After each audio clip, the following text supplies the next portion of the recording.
나누는 하나님의 말씀은 사도행전 14장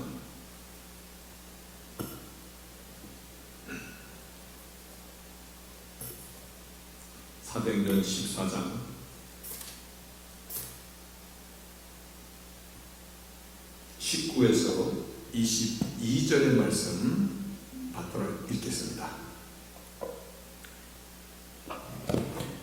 유대인들이 안디옥과 이고니온에서 와서 무리를 초인하여 돌로 바울을 쳐서 죽은 줄로 알고 성 밖에 끌어내치니라.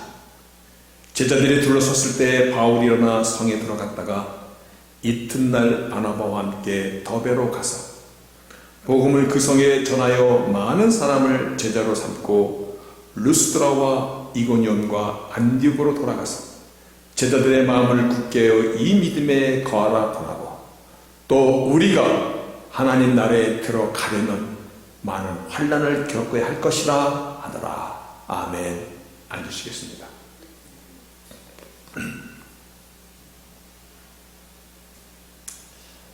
사람 속에 있는 종교적인 신념, 이것도 무서운 겁니다. 진리가 없는 신념, 살아계신 하나님이 그 안에 안 계시는 종교적인 그 열정. 여러분, 바로 예수 믿는 사람들을 다 잡아 옥에 가두고자 권세를 위임받고 다메섹까지 쫓아가다가 호련히 하늘로부터 강한 빛에, 그래서 말에서 떨어진 뒤에 큰 음성이 하늘로부터 나오기를 사울아 사울아 내가 어찌 나를 핍박하느냐. 그때 말에서 떨어진 사울이 주여 니시니까, 지난주에 주여 니시니까 이 말씀을 나눴었습니다. 물론 제목은 다른 것이었지만 이날의 놀라움이 어떠했을까? 얼마나 그가 놀랬을까? 그동안 자기가 생각했던 그 진리, 자기는 하나님 앞에 최고 충성되이 산다라고 바리새인 중에서도 바리새인이고 바리새파의 최고의 학벌인 가말리아의 그 문화생으로, 그리고 예수 믿는 자들을 마지막까지 잡아서 옥에 가두겠다고 다메섹까지 쫓아가던 그였는데, 예수 믿는 스데반을 죽일 때 집행관으로 나갔던 사람인데, 그가 참 하나님이신 진리신 예수 그리스도의 부름을 받았을 때 주여 니시니까 그가 얼마나 놀랐을까? 지금까지 내가 추구하고 살았던 이 모든 것들이 허상을 쫓아갔다라는 것인가? 내가 생각했던 진리가 참 진리가 아니었다라는 것인가? 나는 하나님을 향하여 나의 모든 것을 불태웠다라고 생각하고 살았는데 그것이 아니었고 오히려 하나님을 대적하는 일이었다라는 것인가? 아마 굉장히 혼동스러웠을 것입니다. 말 그대로 망연자실했을 것입니다. 야, 이거 어쩌면 좋지? 지금까지 내가 해왔던 모든 행위, 내가 살아왔던 모든 삶의 순간들 다 뭐란 말인가? 그러나입니다. 거부할 수 없는 확실한 하나님의 부르심입니다. 더 이상 정말 거짓을 쫓아갈 수 없는 확실한 그 부르심 앞에서 그의 삶이 완전히 터닝 포인트가 됩니다. 그렇죠? 완전히 그의 삶이 바뀌어집니다. 주를 만난 뒤에 그가 어떠한 사람을 살았는가? 참된 진리를 만난 뒤에 그가 어떠한 삶의 터닝 포인트로 그의 일생을 보냈는가? 그 말씀은 디모데후서 4장 7절에 자신의 인생을 돌아보면서 언급한 짧은 그 한 문장 속에 다 들어있습니다. 내가 선한 싸움을 싸우고 달려갈 길을 마치고 믿음을 지켰다. 이 한마디에 다 들어있는 것입니다.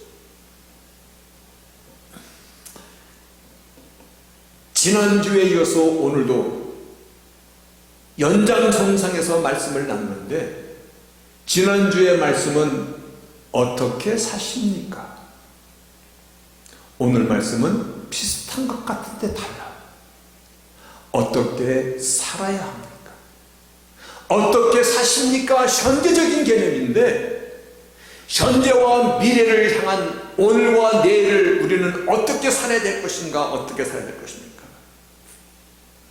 우리도 예전에는 다 자기 생각대로 살던 사람입니다. 세상의 욕망과 야망과 때로는 나의 정력을, 나의 출세를 누구보다도 조금 더 편하고 높은 데 살고자 돈을 벌고자 돈을 쫓아갔던 사람들입니다. 그런데 어느 날 나의 인생의 주님께서 찾아온 것입니다. 나의 인생의 담액사 그 길을 가다가, 하나님을 대적하는 그 길로 가다가 하나님의 부르심을 받고, 그래서 그 부르심 앞에 나의 인생도 터닝 포인트가 돼서 오늘 이 자리까지 온 저희들입니다. 맞습니까? 주를 만난 사람들입니다. 주를 만나서 나의 삶에 가던 그 길이, 그게 회개입니다. 메노테이아, 터닝백 하는 것입니다. 인생의 터닝 포인트를 만난 것입니다. 그래서 오늘 이 시간까지 왔는데 다시 한번, 그런데 어떻게 살고 계십니까? 그리고 어떻게 살아야 하는 것입니까? 오늘 그 답을 함께 찾아가는 것입니다. 사울은 주를 만난 뒤에, 사울이 바울이 되죠. 주를 만난 뒤에 이제 정말 그의 삶이 자신과 같은 사람들, 진리라고 생각했는데 거짓 진리, 하나님이라고 생각했는데 하나님이 참 하나님이 아니신 종교적인 신념으로 살아가는 그 많은 사람들, 그리고 하나님도 알지 못하고 죽어가는 사람들, 그들을 향하여 나는 복음의 빚진 자로다, 이 복음을 땅끝까지 전하는 그 일에 자신의 모든 삶을 불태웁니다. 사도행전은 그가 변한 삶의 1차, 2차, 3차 전도 여행을 기록하고 있는데, 오늘 본문은 1차 전도 여행 중에 일어났던 한 가지 사건입니다. 많은 일들이 벌어졌는데 그 중에서 한 가지 사건을 오늘 통하여서 같이 은혜를 나누고자 하는데, 본문 19절에 이와 같이 기록되어 있습니다. 유대인들이 안디옥과 이고니온에서 와서 무리를 초인하여 돌로 바울을 쳐서 죽은 줄로 알고 손밖에 끌어내칩니다. 여러분, 사도행전에 오늘 예수를 증거하는 사도 바울의 이 정말 복음의 이 열정 가운데, 유대인들이 자기들이 십자가에 못 박아 죽은 예수를 증거하는 사울을 죽이지 않으면 자기는 먹지도 않고 마시지도 않겠다 결심한 사람들이 계속 나오듯이, 오늘 이 사건도 그와 같은 것입니다. 무리를 초인하였다. 쉽게 말하여 깡패들 돈 주고 사온 것입니다. 예. 저 바울이라는 사람을 잡아올 테니 죽여달라. 그래서 그 무리가 아마 몇십 명이 왔을 것입니다. 그들이 바울을 잡아다가 돌로 쳐서 죽인 것입니다. 돌은요, 혹시 여러분 어릴 때 돌 한번 맞아본 적 있습니까? 우리 어릴 때는 왜 이렇게 돌로 싸움을 많이 했는지 몰라. 아래 동네 윗 동네 대보르는 데면은 돌 펼매질하면서 서로 그랬어. 저도 어렸을 때 여기 돌을 맞아가지고 여기 머리가 쉽게 말해 터진 데가 한 군데가 있는데, 돌 맞은 자리면요 거기 머리도 안 자라요. 빡빡 깎으면 흉터가 그대로 남아있어. 돌로 맞아 죽은 것입니다. 온몸이 터져나간 것입니다. 돌로 때릴 때 이 발밑만 때립니까? 아니요, 발밑에 잘 안 맞춰요. 주로 어디 갖다 맞춥니까? 얼굴. 그거를 손으로 맞고 가슴으로 맞고 온몸이 찢어진 것입니다. 온몸에 피가 흐르고 뼈가 부러지고 돌로 맞아 죽은 것입니다.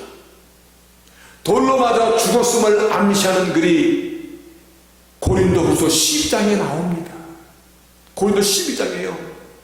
내가 그리스도 안에 있는 한 사람을 아노니, 자기야 14년 전에 그가 셋째 하늘에 이끌려 간 자라.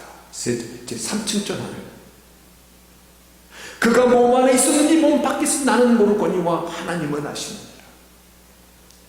그가 이미 육신적으로는 죽어서 그의 영이 하나님한테 불려갔다는 것입니다. 내가 이런 사람을 아는데 똑같은 말을 또 한 번 반복해. 그가 몸 안에 있었는지 몸 밖에 있었는지 나는 모르거니와 하나님은 아시느니라. 죽었다는 것입니다. 그가 낙원으로 끌려가서 천국에 가서 천국의 그 아름다운 감동과 그 천국에 있는 그 놀라운 일들을 말로 다 설명할 수 없었노라. 돌에 맞아 죽는 겁니다. 이날 완전히 핏떡이 되고 핏송이가 되고 부러지고 찢어지고 그런 것입니다. 얼마나 처참했을까. 오늘 본문 20절이 그때의 광경을 또 한 번 이렇게 설명하고 있습니다. 제자들이 둘러섰을 때 바울이 일어나 성에 들어갔다가 이튿날 바나바와 함께 더베로 가서, 여러분 이 대목이 저는 가슴이 그토록 먹먹해집니다. 이제 돌무더기에서 죽은 것을 제자들이 보면서 정말 안타까워하는데 어떻게 장사를 치러야 될까라고 생각하고 있는데, 돌에 맞은 장면에서 피는 줄줄 흐르고 있는데, 숨은 끊어졌는데, 근데 그 속에서 움직인 것입니다. 그 돌무더기에서 일어나는 것입니다. 그러니 그 제자들이 얼마나 놀랐겠어요. 더 놀라운 것은요, 그 이튿날, the very next day, 바로 그 이튿날 더베로 가더라. 더베는 이고니에서 30마일 떨어진 곳입니다.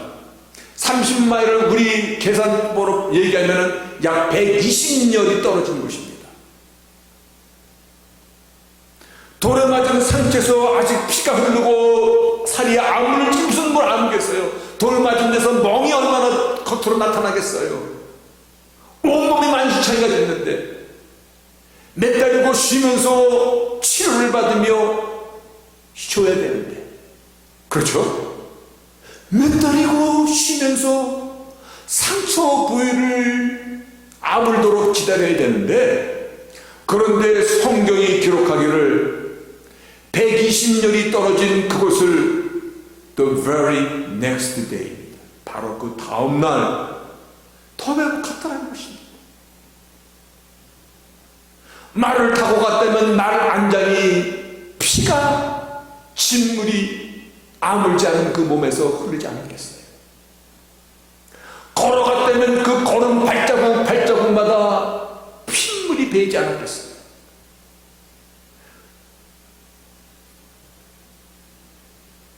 무엇이 그를 이렇게 만든 것입니까? 무엇이? 오늘 이 시간 이 순간에도 내가 참된 진리를 선포하지 않으면 거짓 것에 혹은 우상에 지금도 저 지옥불로 떨어지는 그 영혼들을 향하여 복음의 빚진 마음으로 내가 죽으면 죽으리라라는 이 각오로 그가 예수를 만난 뒤에 삶의 터닝 포인트에 그 삶을 이어나갔다는 것입니다. 그래서 조금 전에도 말씀드렸듯이 내가 선한 싸움을 싸우고 달려갈 때를 마치고 믿음을 지켰노라. 복음의 urgency입니다. emergency, 응급실, 복음의 응급함을 얘기하는 것입니다. 우리는 이 사건을 통해서 정말 참된 진리인 예수를 만난 사람이 어떻게 그들의 삶이 터닝포인트가 되었는가를 통하여서 어떻게 사십니까? 나는 어떻게 살아야 됩니까를 함께 고민하고자 하는 것입니다. 여러분, 저는 이 사건을 통해서 물론 여러 가지 말씀 나눌 수 있습니다. 그런데 가장 포커스가 잡히는 것은 복음의 파워는 누구라도 인생을 바꾼다는 것입니다. 복음의 능력입니다. 말씀의 힘인 것입니다. 복음의 역사가 바로 이것을 증거하고 있습니다. 이미 사도행전 1장 8절에요. 오직 성령이 너희에게 임하시면 권능을 받고 예루살렘과 유대와 사마리아 땅끝까지 나의 증인이 되리라. 여러분, 나의 증인이 되리라. 참 진리인 예수 그리스도를 만나면 성령이 그 사실을 증명할 것이고 그 성령의 권능으로 인하여 You will be my witness. 수동형입니다. 내가 원하든 원하지 않든 나에게 물어보는 것이 아니라 하나님이 그 일을 이루어 가시겠다는 것입니다. You will be my witness. 나의 증인이 되리라. 증인이라는 이 말씀은 마르투스, 거기서 영어 마르터, 순교라는 근원을 갖고 있습니다. 너는 나를 증거하는 일 너의 생명을 바치리라, 그 말씀입니다. 바로 이 말씀대로 성령이 임하시니까 두려움에 떨던 예수님의 12 제자들이 그들이 예수의 증인된 삶으로 마지막 그 길까지 다 갔습니다. 우리가 볼 때 이 베드로, 나는 저분을 알지도 못한다라고 저주하고 도망갔던 그 베드로, 부활의 주를 만나고도 디베라 바닷가에서 고기나 잡겠다고 살던 베드로, 그 베드로도 주님이 찾아가서 주님이 말씀하신 대로 성령의 충만을 받으니까 십자가를 거꾸로 쥐고 그의 삶을 You will be my witness, 증인의 삶으로 삶을 아름답게 장식합니다. 사도 바울의 인생이 또한 그걸 얘기하고 있잖아요. 오늘 본문이 그가 만난 주 영이시나이까 내가 핍박하는 예수니라. 주를 만난 그 뒤에 그가 어떻게 살았는가를 오늘 본문이 돌에 맞아 죽었다가 일어나서 그 다음날 저 120년이 떨어진 곳을 피를 흘리며 부러진 뼈를 안고 간 것입니다. 사도행전 20장 24절에 나의 달려갈 길과 주 예수께 받은 사명, 곧 하나님의 은혜의 복음을 증거하는 일에 You will be my witness, 증인이 되리라. 복음을 증거하는 일에 마치려면 나의 생명을 조금 더 귀한 것으로 여기지 않느라. 여러분, 이것이 하나님의 능력인 것을 믿으십니까? 하나님의 능력입니다. 나 같은 자를 들어서 강한 자를 부끄럽게 하시는 하나님이십니다. 나같이 연약한 자, 나같이 우유부단한 자, 나같이 쉽게 쓰러지는 자, 나 같은 자를 들어서 복음의 능력을 나타내는 것입니다. 오늘 이 사실 속에서 복음의 파워는 사람을 변하게 하는 것을 믿으십니까? 그래서 그 대답 속에서 어떻게 사십니까? 정말 주를 만나고 나의 인생의 터닝 포인트, 회개의 그 삶을 살아가고 있습니까? 복음의 빚진 자들로서 복음의 빚을 갚는 인생을 살아가고 있습니까? 먼저 복음의 능력 가운데 자신의 인생을 불태운 사람들을 먼저 조금 알아봅시다. 그러고 나서 어떻게 살아야 되는가를 한번 우리가 깊이 생각해 봅시다. 1800년대 대한민국 어떤 나라였을까? 조선시대. 조선은 동방예의지국에다가 백이민족들이 살던 곳이야. 그렇게 생각하는 사람은 조금 잘못 생각하고 있는 것입니다. 1800년대 조선은 가난과 우상과 신분제도와 부패로 찌든 나라입니다. 우상에 찌든 나라입니다. 오죽해야 일본에게 나라를 뺏기고 식민지로 살았겠어요.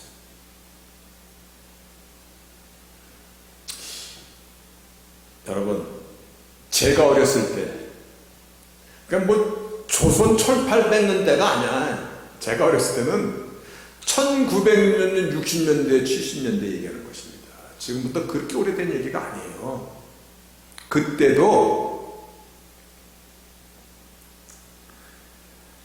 사는 동네에서 조금만 나가면, 제 부평에서 어렸을 때 살았습니다. 밭이 참 많았습니다.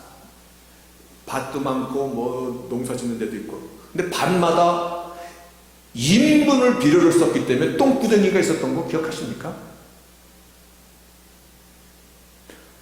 인분을 삭히느라고 똥구덩이들이 이렇게 있어.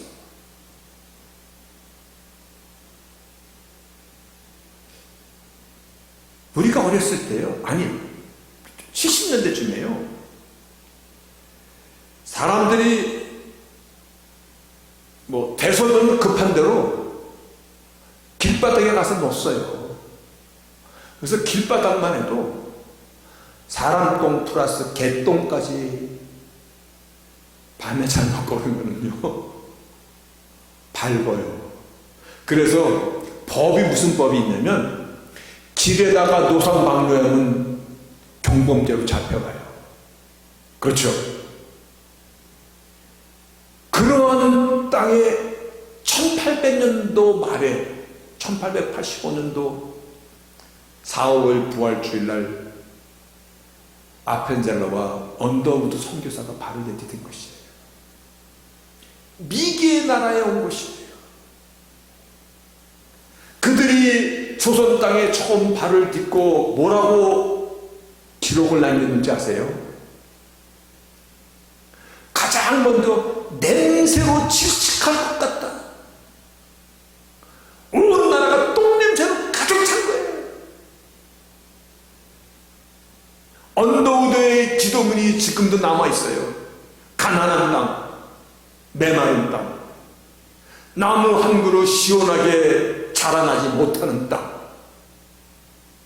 보이는 것은 고집스럽고 얼룩진 어둠뿐이고 어둠과 가난과 인습에 찌들려 있는 조선, 그렇게 써 있어요.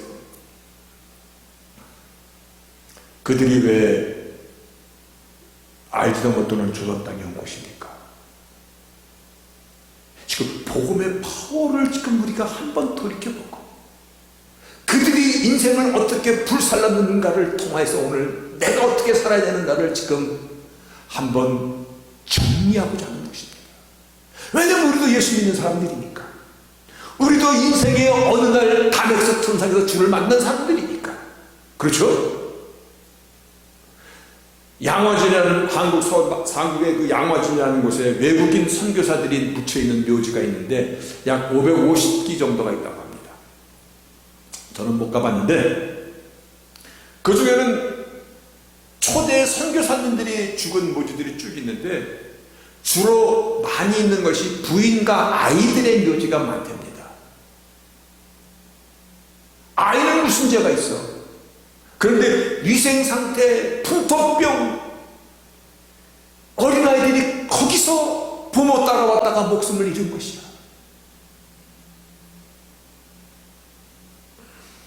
알렌 선교사 통해서 우리나라의 최초의 근대식 병원이 생깁니다. 광해원이라고. 호임으로 헐버트 선교사 왔다가 얼마 되지 않아서 미국의 유명한 의사야. 한국에 왔다가 풍토병에 이질 걸려가지고 젊은 나이에 목숨을 잃습니다. 무엇이 이들로 하여금 자신들의 청춘을, 지식을, 지위를, 심지어 가족과 자녀들의 생명까지도 내놓은 것입니까? 이것이 주를 만난 사람들이 똑같이 경험했던 복음의 파워인 것입니다. 오직 성령이 너에게 마시면 권능을 받고 예루살렘과 유대와 사마리아가 나의 증인 You are my witness. 그 삶을 살게 하나님이 하신 것입니다. 저는 그래서 이 복음의 권능은 주를 만난 사람들의 인생 터닝 포인트라고 그렇게 표현하고 싶은 것입니다. 정말 주를 만난 사람들은 사도 바울뿐만 아니라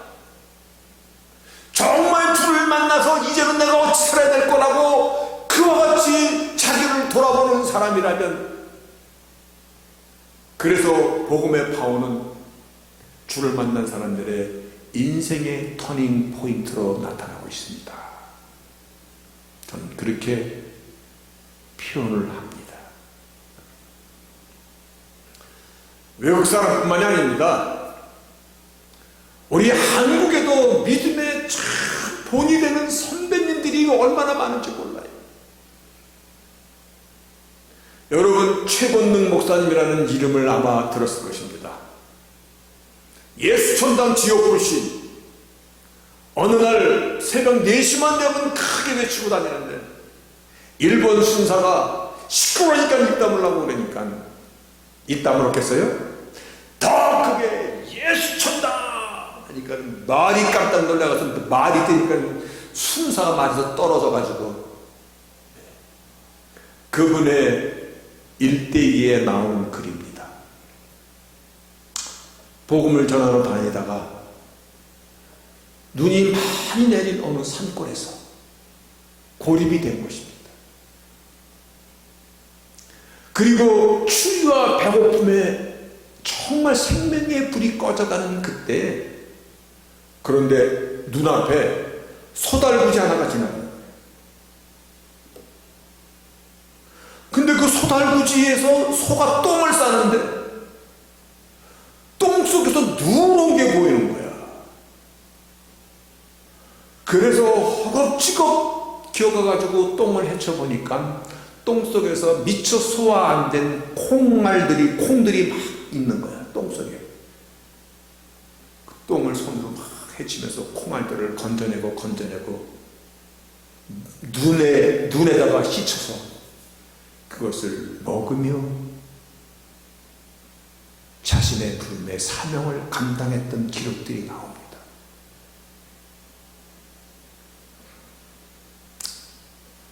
이뿐만이 아니라 우리는 정말 존경이 가는 믿음의 선배들을 많이 가고 있습니다. 너무나 많은데 우리가 이미 잘 알고 있는 주기철 목사, 그렇죠? 일본 그 왕에게, 일본 그 황제에게 천황이라고 했죠. 지가 하늘의 황제야, 천황. 머리 한번 수그리면 신사참배에 끝까지 믿음의 절개를 보여줬습니다. 주기철 목사님 얘기를 하면 꼭 같이 등장하는 인물이 오종모 사모의 이름이 같이 나옵니다. 그가 감옥에 면회를 오면은 늘 하는 말은 승리하십시오. 어머니와 아들 걱정은 하지 마십시오. 내가 책임질 테니. 이 얘기는 무슨 말이냐면 한국교회를 지켜주십시오. 복음에서 멀어져가는 삶을 조금도 꿈꾸지 마십시오. 죽으십시오. 그 얘기입니다. 우리 그 믿음의 정말 손양원 목사, 고신측에서 있는 그 부산의 초량교회 한상동 목사, 예수님께서 십자가에서 생명을 내놓으셨고 그의 제자들이 그 길을 따랐고 사도 바울이 오늘 본문에서 그 이튿날 일어나서 복음을 전하는 그 일로 수많은 선교사들의 순교와 희생이 그들을 이었고 믿음의 선배들이 그 길을 따랐고 오늘까지 우리에게 생명의 복음이 온 것입니다. 그래서 우리는 복음의 빚진 자라고 얘기합니다. 맞습니까? 복음의 빚진 자입니다. 그런데 그 빛이라는 얘기는요, 복음의 파워로 인하여서 우리 인생이 바뀌었다는 것입니다. 복음의 파워로 인생이 바뀐 자들입니다. 사울이라는 청년이 바뀌어서 바울이 되고 그의 인생을 정말 못 쏟아부었듯이 진정 우리도 주를 만난 사람들 맞습니까? 맞습니다. 저도 만났습니다. 그런데 사실은 부끄럽습니다. 우리가 단체적으로 부끄럽습니다. 어떻게 사십니까가 지난주 말씀입니다. 그리고 어떻게 살아야 될 것입니까가 이번 주 말씀입니다. 여러분, 우리는 허투루 살아서는 안 되는 사람들입니다. 하나님의 자녀이기 때문에 그렇고, 갈짓자를 그으면서 교만하게 살아서는 안 되는 자들입니다. 복음의 빚진 자로 사는 것입니다. 그렇죠? 그런데 또 질문이 있습니다. 어떻게 하는 것이 복음의 빛을 갚으며 사는 것입니까? 나도 저 아프리카나 저 몽골까지 선교사로 파송돼서 살아야지 그것이 복음의 빛을 갚는 것입니까? 물론 그럴 수만 있다면 얼마나 좋겠습니까? 근데 아닙니다. 이 세상이에요. 여러분 잘 생각해 보세요. 그러면 저 선교지까지는 못 간다 하더라도 내가 저 H마트나 아시 앞에 가서 전도지 나누면서 예수 믿읍시다, 예수 믿읍시다. 그러면 혹시 여러분 그런 사람들 많이 봤죠? 그런데 그 전단지를 받고 어떻게 예수 믿습니까? 라고 반응을 보이는 사람 혹시 봤습니까? 맞습니다. 지금은요 그것도 먹히는 시대가 아닙니다. 그러면 나는 영어 못하니까는 영어에다가 Believe Jesus as your Savior 뭐 이런 팻말 들고 길에 서가지고 들면 저 사람은 정말 열심히 있구나, 참 진리를 접하고 있구나, 저 사람이 전하는 예수 믿어야 되겠다라고 돌아오는 사람들이 있을까? 퀘스천입니다. 뭡니까? 복음의 빛을 어떻게 갚아야 되는 것입니까? 그런데요 어느 역사학자가 이런 말을 썼더라고요. 이 시대는 마지막 이삭을 줍는 시대입니다. 마지막 잃어버린 자를 찾는 시대입니다라는 이 얘기입니다. 내가 전단지를 안 돌리고 내가 복음의 팻말을 안 들고 내가 저 외주로 가서 선교사로 가지 않았을지라도 이 시대는 마지막 이삭을 줍는 시대입니다. 복음의 빚진 마음이라는 이것은요 내가 나의 삶을 성실히 감당하는 것입니다. 내가 나에게 주어진 일을 성실히 하는 것입니다. 책임을 다하는 것입니다. 일하지 않으면 먹지도 말라는 것이 사도 바울의 경고입니다. 그래서 적어도 나의 가족은 나를 믿어 알 거 아니에요. 나의 가족은 내가 어떤 사람인지 알 거 아니에요. 자기 가족은 구원해야 될 거 아니에요. 친구, 지인, 내가 일하러 가면 그 일터에서 같이 일하는 사람들은 나를 알잖아요. 그런데 그 자들에게 예수 믿으시다, 나는 예수 믿는 사람입니다. 오늘 아무리 나팔 불어도요 사람들 뚝뚝도 안 합니다.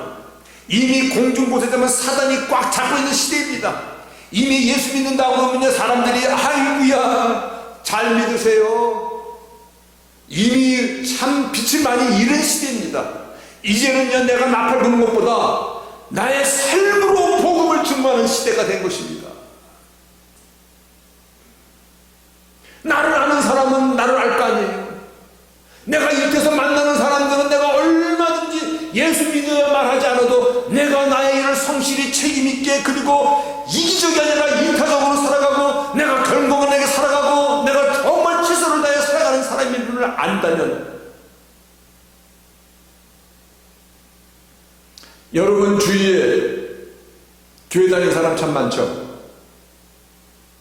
그죠? 많습니다. 그런데 저 사람이라면 정말 본어게인 크리스찬이야 라고 생각이 떠오르는 사람이 있습니까? 뭐 있겠죠. 그런데 정말 드물 겁니다. 하나님께서 소돔과 고모라를 멸망시킬 때 의인 10사람을 찾았습니다. 그 10사람을 저 딴 마을에서 데리고 오라고 하지 않고 그 삶의 현장에서 소돔과 고모라는 작은 성에서 사는 그곳에서 찾았습니다. 오늘 내가 살아가는 삶의 현장입니다. 오늘 내가 몸담고 살아가는 나의 가정입니다. 남편이 나를 인정해 주지 않고 부인이 나를 인정해주지 않고 자녀들이 아이고 아빠 교회 다녀? 라고 한다면 다시금 정리해야 됩니다. 정말 내가 주를 만나서 터닝포인트 인생을 살아가고 있는가를 정리해야 된다는 것입니다. 여러분, 어떻게 살아야 됩니까? 다시 한번 묻습니다. 성실하게 사십시오. 아멘. 책임감 있게 사는 것입니다. 경건을 향하여서 노력하는 삶으로 사는 것입니다. 근면함으로 사는 것입니다. 그래서 가정이라는 텃밭을 기름지게 가꾸는 것입니다. 적어도 나에게 준 이 삶의 울타리 안에는요, 작은 여우가 틈타지 아니하고 세상의 악한 것들에 틈타지 아니하고 이 안에는 사랑과 희생과 정말 이 참음과 인내와 양성이 풍성한 옥토밭으로 되는 거예요. 여러분의 가족들이 집에 가면 너무 좋아하는 거예요. 세상의 천국이 내 가정이로소이다 라고 얘기할 수 있는 자기 지경을 만들어가는 것이에요. 이게 이 시대가 마지막 이삭을 죽는 시대이기 때문에 그렇습니다. 물론 하나님께서요 특별히 부름을 받아서 저 먼 외지로 보내는 사람들도 있습니다. 그런데 우리들은 그와 같은 부름을 주지 않았습니다. 그러나 똑같이 준 거는 You will be my witness, 증인이 되리랍니다. 어디서 증인하실래요? 기회가 되면 앞으로 하겠습니까? 아니면 이미 해야 되는 것입니까? 그것이 나의 삶의 바운드리에서 일어나는 것입니다. 직장에서 일어나는 것입니다. 내가 만나는 사람들 속에서 일어나는 것입니다. 적어도 나의 가족, 친구, 이웃, 지인들에게 강력한 복음의 손길을 뻗칠 수 있는 것입니다. 그것이 오늘 복음의 빚진 우리가 살아가는 것입니다. 그렇게 복음의 충만함으로 성실하게 책임감 있게 살면은 손해봅니까? 아니요. 하나님 영광 받으시고 나의 자존감이 올라가고 나의 신앙의 격이 올라가고 하나님 영광을 받으시는 것입니다. 여러분 세상으로부터 돌아오셨습니까? 회개입니다. 돌아왔습니다 우리. 그죠? 그리고 참된 진리를 발견했습니까? 주요 누이시니까 예수가 하나님이심을 이제 사도 바울처럼 발견하셨습니까? 이것이 신앙의 진리 가운데 온 것입니다. 그리고 이제 우리가 정말 믿음으로 살아가는 것입니다. 그것은 삶의 현장에서 꼽혀지는 것입니다. 복음의 능력, 참된 선대 삶을 살아가야 됩니다. 아멘. 그래서 여러분들이 교회에 올 때 여러분들의 가족들이 얼굴이 확 피어나는 거예요. 아름답게 피어나는 거예요. 약한 자를 들어서 강한 자를 부끄럽게 하시는 하나님, 나 같은 자를 들어서 사용하시는 하나님, 그와 같은 복음의 삶을, 그와 같은 주를 만난 자의 그 삶을 힘써서 감당하는 저희들이 반드시 되시기를 주의 이름으로 저와 여러분 모두에게 축복합니다.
하나님이여, 하나님의 궁일로 우리의 모든 부끄러운 삶을 용서하여 주시옵소서.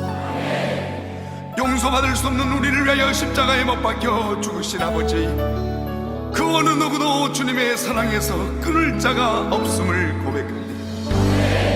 악인이 그 죄악 가운데서 멸망한 것을 기뻐하지 아니하시고, 오히려 하나님께서 원하는 것은 악인이 그 악한 길에서 돌이켜 회개하고 다시는 죄악을 짓지 아니함으로 정령 살고 죽지 아니하는 것입니다. 하나님, 돌아가게 하여 주시옵소서.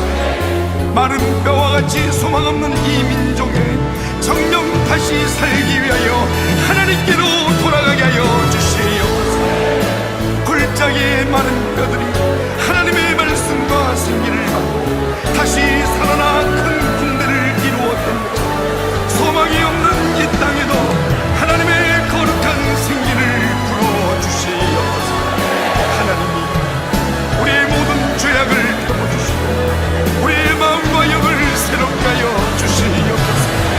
성령의 불로 우리의 마음을 태워주시옵소서. 성령의 불로 우리의 영을 새롭게 하여 주시옵소서. 성령이여, 나의 영혼을 새롭게 하여 주시옵소서.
용서받을 수 없는 나를 위하여 십자가에 못 박혀 죽으셨으니 그 어느 누구도 주님의 사랑에서 끊을 수가 없음을 고백합니다.